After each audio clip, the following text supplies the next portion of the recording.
Hey Dom, how are you? Good. How are you? Doing well, thanks. So getting that number zero jersey number, after John Sutherland, how did that come to be? What was the conversation like when they told you that you were gonna, don that number, and what does it mean to have that honor? So they actually announced the number through a video in our team meeting, and that's how I found out. So it was a great feeling. I mean, the whole team went crazy when they found out as well, and just to have that excitement from the team again. I mean, it's always great to know like your brothers are behind you and believe in you, and to step in the zero position for John, like after John Sutherland had it for multiple years. I mean, I got some big shoes to fill. I mean, he's a great role model to follow in the footsteps of the Penn State program. So I'm just happy I'm the next man up. Phil Lister. Hey Dom, how you doing? I'm doing good. How about you? I'm good, thanks. Have you talked with John Sutherland at all, and has he given you any advice on how to kind of fill that role, wearing the number zero? Oh yeah, he texted me after the announcement, and I've been texting him here and there through camp, just like checking in, see how he's doing with training camp as well. And he's same old guy. I mean, he's competitive and he's doing great during training camp, and he's also teaching me like the ways of how to go about every day and becoming a great leader for the program. Luciano. Hi, Dom. I hope you're doing well, and thanks for your time. West Virginia features to have a good offensive line with Zach Frazier receiving multiple preseason All-American honors. How are you preparing for that unit in particular? Coach Diaz has a great game plan for us, and we're all just going to execute it the best we could. I mean, we're breaking down a lot of film on them and seeing where their strengths are and their weaknesses, and we're going to be prepared for them. Ben Gallen. Hey Dom, Malik also earned the captaincy with you on the special teams side. What did you see from him over the course of the spring and summer? And what does he bring as a leader that might complement you or be a little different from your approach? So he's doing everything right as well. I mean, he's had a great spring. He also had a great camp. I mean, he's taken the young kids under his wing and teaching them the ways. And like, you may not play that much on offense or defense, like both of us, but like, you still have your way on the field as a special teams player. And having that special teams role and like showing everyone that, like if you commit your time to special teams, it will pay off for you in the long run. Shane Thomas. Hey Dom, how are you? I'm doing good. How about yourself? Doing well. Understand that you're part of a very talented linebacker room and the special teams unit. Just talk about the importance of being able to be kind of the factor, in that linebacker room and the importance of the special teams unit as you get ready to play your first game this season. I mean, we have a great linebacker core room. I mean, we're all making each other better. We're all asking questions. We're all watching film together, making sure we're all on the same page.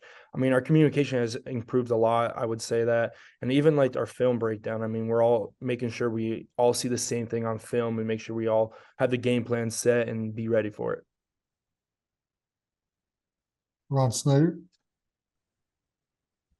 Don, thanks for your time. What's just the hardest part about this first game of the season? Because it's almost could almost be in the opposite end where you have too much information. Because obviously you've had off season to think about this first game. So how do you just focus and get rid of all the if there's too much in your head from just all the game plan? How do you just focus and laser focus in on just what you want to do to execute and win as a defense in this first game?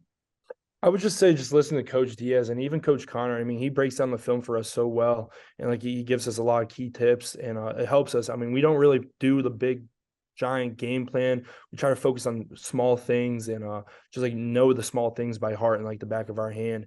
And I would just say like following our keys. I mean, that's just gonna. P. Frank. Hey, Dom, I spoke earlier this week with Curtis Jacobs talking about the West Virginia offense, and he mentioned shifts and motions being a lot of, part of what they do. What do those do to you as a linebacker in terms of like what are they trying to accomplish by shifting and motioning pre-snap? They're really just trying to get us to move our feet and get out and get our eyes off our key. I mean, that's the big thing offense likes to do, and they do it a lot and they do it well. I mean, we just got to be on the same mindset as our safeties and as well as our other linebackers. I mean, if we're all on the same page, I think we'll be good. Tyler Millen, Hey Dom, how are you? I'm doing good. How about yourself? I'm good. Kind of go back to the number zero discussion. What does it mean to you to be a good leader on this program and on this team?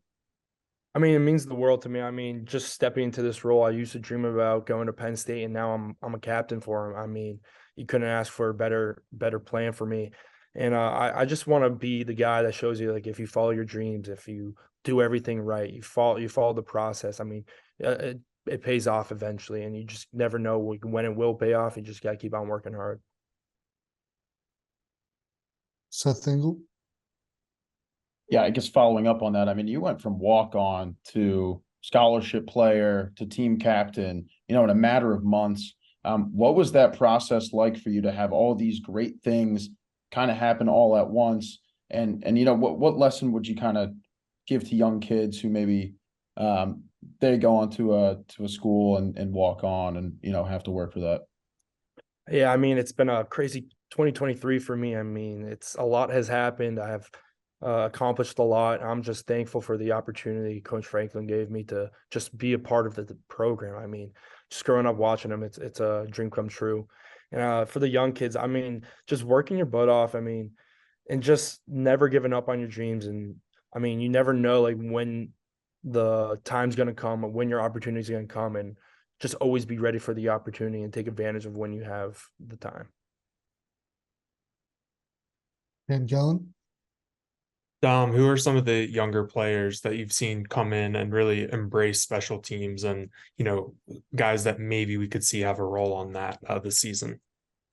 I would say Tony Rojas. I mean, he's been grinding really hard all spring and all camp. I mean, he's doing well on special teams. He's asking me a bunch of questions. He's asking Coach Collins a bunch of questions, and he's always wanted to get better. He's asking all the questions: why? Why do I do this? When do I do this? And he's just taking the approach the right way.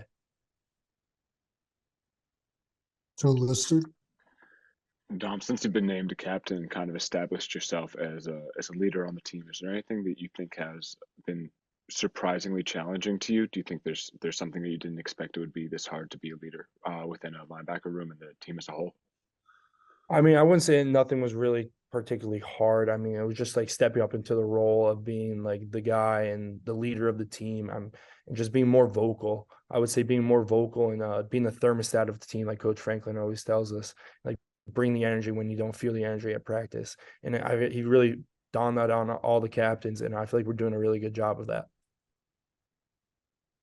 Ron Snyder, Dom, how do you deal with just the talent that they have at running back and just the diversity they can bring to the table offensively, as a linebacker? I mean, they got three great running backs, and even both quarterbacks that they have are great runners as well. So we're going to be preparing for all of them, and just taking the time, watching film, breaking it down, see like where their key runs are and where they do. Efren, Hey, yesterday, Coach Franklin mentioned when talking about preparing for this game, guys on the D squad giving a great look for the offense and the defense. And he also talked about, getting over the fact that you're not on the two deep or you're not in the team that's going to play. As a former D squad player of the year, do you have any advice to any of those guys, or did you talk to them as a team leader about getting into that conversation of, hey, we still really need you, and kind of outline that role for those guys if they were having a hard time adjusting to their reality? I mean, yeah, I did tell even a couple of the linebackers as well. I mean, take that as like your main job now for their whole season. You got to make the offense better. You got to make yourself better. I told them I took it upon myself to make sure the whole tight end room was ready for each and every game every year, going against Brenton Strange, Tyler Warren, Theo Johnson, all three great tight ends. And I feel like it's paid off for me and made me better and a better person as well. And just being patient of when my time will come. Tyler Millen, Yeah, Dom, when you joined the team as a run-on, did you anticipate becoming a captain, years later? If you told me that when I first walked on, I would have told you you're crazy. But I always knew it was a possibility. And if I worked hard enough, I can just be like everyone else on the team. And I don't need the 5-star, 3-star, 4-star, wherever you want. I don't need those stars to tell me how good I am. I know, like, once I got my feet on campus, I would prove myself. Seth Engel. Sorry about that. So I guess we talked to Franklin yesterday about like the importance of the West Virginia game and especially about having a night game in week one. For you, someone who's played there before, what advice would you kind of give some of these young players who've never played in front of that amount of people, especially at night?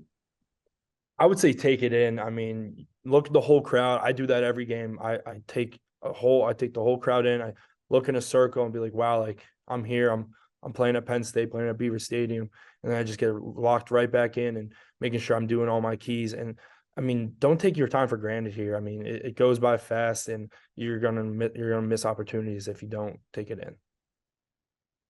Time for two more. Daniel Gallen. You talked about growing up and always wanting to play for Penn State and looking up to the program.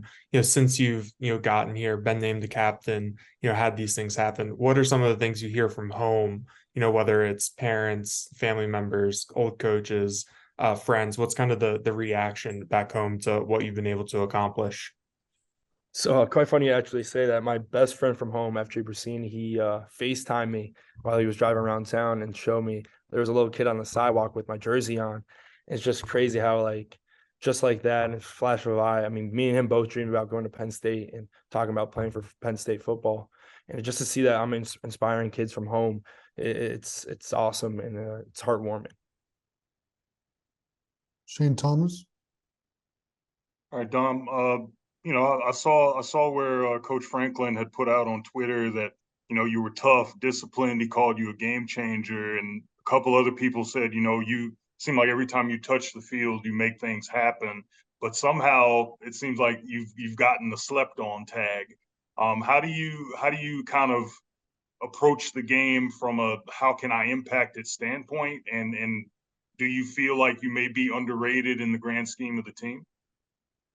I wouldn't say I'll be underrated on the grand scheme of the team. I mean, a lot of kids on the team even say like, "Hey, like we love what you're doing, and like you're making me better by being vocal on the field." And I feel like just taking it as like, yeah, I might not be the biggest or fastest on the field, but I'm going to do my job. I'm going to do it right, and I'm going to know what play you guys are going to run by breaking down film and just like studying a lot and knowing what plays come from certain formations. I feel like that's like the big thing for me, just knowing like what plays come out of what formations.